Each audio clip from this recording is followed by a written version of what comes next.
بیشتر دوستدار صدای این اسباب موسیقی که در دست دارید پدر و مادر، بابا و مادر کلان‌های ماستند و البته جوانان نیز امروز مایل و رغبت زیادی دارند به صدای این اسباب موسیقی و میگویند در بعض حالت حتی صدای بس این اسباب موسیقی که در دست دارید شنونده رو میگریاند. این تنها سخن است یا واقعیت؟ البته این سخن نیست، تنبور یعنی دل آدم را با یک نوازش خود میبرد. ستای هم همچنین است.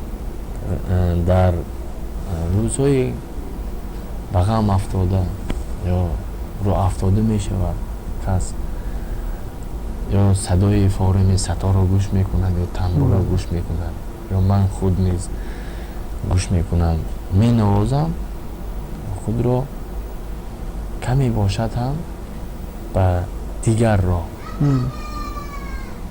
هدایت میکنم که از همون غم و غصه دور باشه.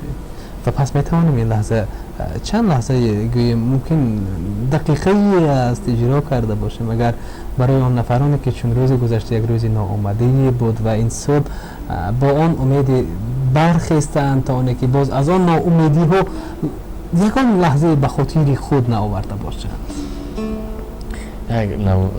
اگر اجازت باشد یک نوازش با تنبور با نام تنوار، چون که خوجند عزیزمان ولایت سوقدمان موسیقی تنوار را یا سرود تنوار را خیلی دوست می‌دارم. باشه.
تشکر.